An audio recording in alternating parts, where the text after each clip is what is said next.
Hola amigos, ¿cómo se encuentran? Qué gusto tenerlos nuevamente aquí en el canal. El día de hoy les propongo continuar con la resolución de ejercicios de física de bachillerato internacional con el tema de electricidad. Vamos a hacer la prueba 2 de noviembre del 2023, pregunta número 3. Como les decía, concerniente a electricidad. Así que acompáñenme a resolverlo.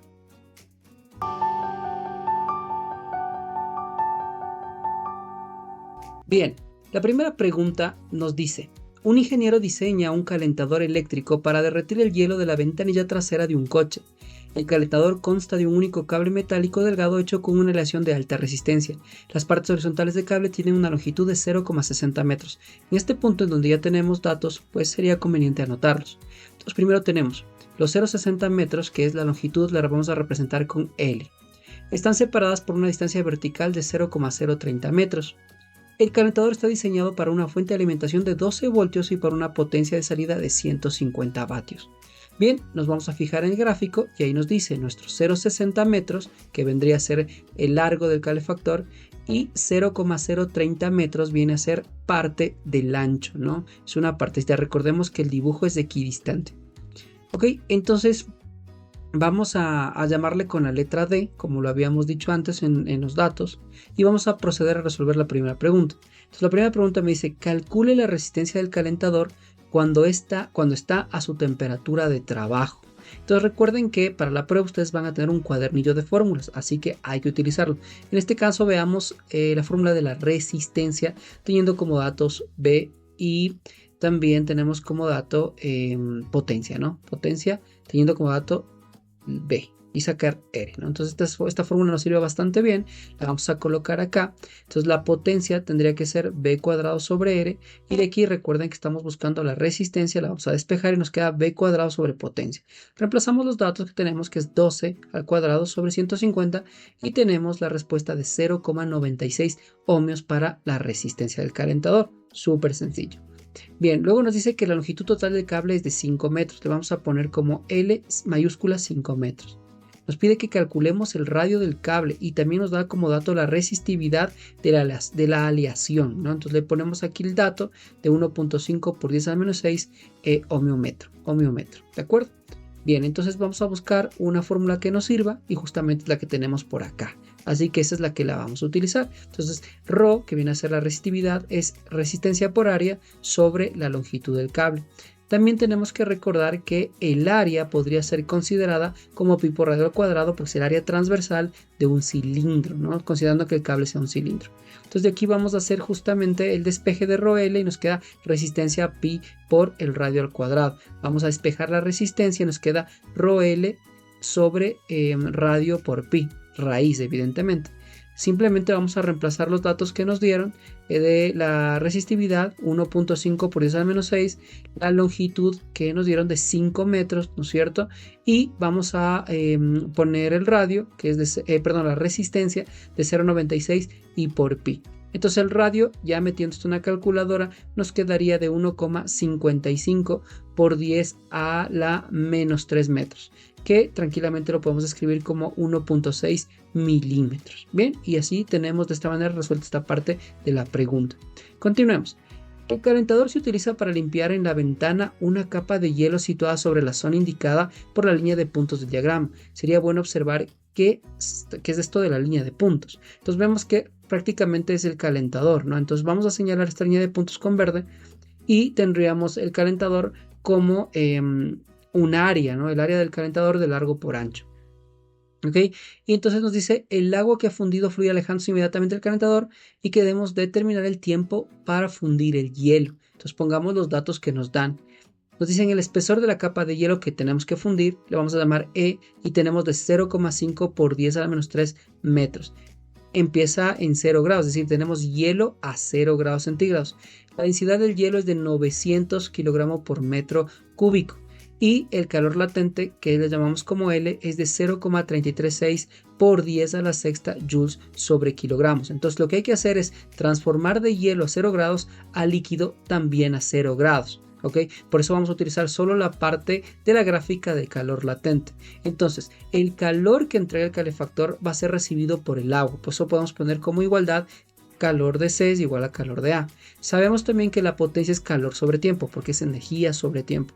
Entonces podemos poner que la potencia por el tiempo es la masa por el calor latente, que viene de la fórmula de calor latente.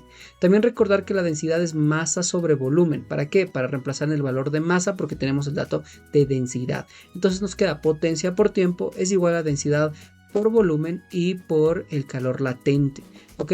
Ahora, tenemos que ver que nuestro calefactor ya tiene largo, ancho y el espesor que vendría a ser la profundidad. Entonces eso le habíamos llamado E y le pusimos un valor de 0,5 por 10 a la menos 3. Entonces ahora busquemos el largo y también el ancho, ¿no? Entonces vamos a ver nuevamente nuestra gráfica para estar súper pilas con esto. Entonces miren, ya tenemos que L es de 0,60 y tenemos el valor de largo, ¿no? Podemos decir que esto es el largo de 0,60 y fíjense en que el ancho viene a ser 7 partes de lo que viene a ser lo que antes llamamos como D, ¿no es cierto? Entonces vamos a poner que esto es un 7D para poner este ancho. Entonces ya simplemente el volumen tendría que ser la multiplicación de las tres distancias, de las tres dimensiones. Tendremos 7DLE. Ok, vamos a reemplazar entonces potencia por tiempo es densidad 7DLE por el calor latente. Entonces vamos a despejar el tiempo y simplemente nos queda dividido para potencia. ¿Ok? De aquí lo único que nos corresponde es ya reemplazar los datos que nos dieron en el escrito, ¿no es cierto? Y vamos a encontrar la respuesta. ¿De acuerdo? Entonces tenemos 900 por 7 por 0,6 por 0,03 por 0,5 por 10 a la menos 3 y por 0,336 por 10 a la sexta. Y esto sobre la potencia que antes ya nos habían dado, que es de 150. Entonces metiendo en la calculadora ya el tiempo nos va a dar exactamente de 127 segundos. Bien, 127 segundos necesario para que el calefactor derrita el hielo. Ok, la siguiente pregunta dice, la batería del coche estaba casi descargada antes de encender el calentador. Discuta cómo afecta esto probablemente su respuesta. Es decir, quiere que veamos cómo afecta el tiempo. Ok, entonces miren que el tiempo va a depender inversamente de la potencia y vamos a ponerle como K a todas las variables que están arriba. Ok, entonces nos queda K sobre P, sabiendo que la potencia es voltaje por corriente por fórmula. Tendremos que K, que es una constante, ¿no es cierto?, sobre V por I.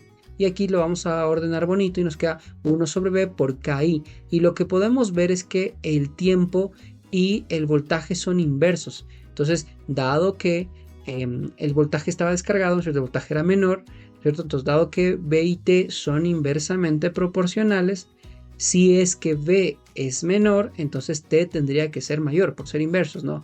V empezó descargado, es decir, tengo un valor de V más pequeño y por lo tanto debería tener un mayor tiempo. ¿Ok? Es decir, va a tardar más tiempo de 127 segundos en poder derretir el hielo. Bien, y la siguiente pregunta dice, resuma 2 razones de por qué es importante para los científicos investigar soluciones eficaces para el almacenamiento de energía usando la tecnología de baterías. Ok, entonces aquí la primera respuesta tendría que ser evidentemente cuestiones ambientales. Recuerden que las baterías contaminan muchísimo, ¿no? Hay que tener mucha conciencia con eso. Entonces, claro, ahí habría que hacer justamente este análisis de cuestiones ambientales, es decir, mejores materiales, que sea mucho más eficiente la batería, etcétera. Y el otro tema también tiene que ser costos, ¿sí? Porque las baterías podrían llegar a ser costosas si es una tecnología nueva o si los materiales utilizados para poder construirlas son difíciles de conseguir. Entonces, al investigar sobre materiales para la creación de baterías, es que conseguimos un material que sea fácil de obtener, sea fácil de tratar, evidentemente los costos también van a ser menor, dando un beneficio mucho mayor a la sociedad como tal. Bien. De esta manera hemos llegado al final de esta prueba. Como ven, al parecer era complicada cuando uno lee el título, el tema. Cuando lee las preguntas parece ser complicada, pero como ven en realidad no lo es. Más bien hay que tener súper claros los conceptos, las definiciones.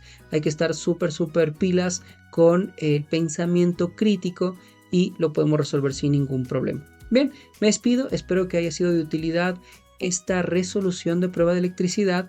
Pronto vamos a hacer uno más, vamos a crear una lista, una playlist con ejercicios únicamente de electricidad, ¿sí? Y si ustedes necesitan algún otro tema, háganmelo saber en los comentarios, que estamos aquí para ayudarles. Muchísima suerte y gracias por habernos acompañado. Hasta pronto.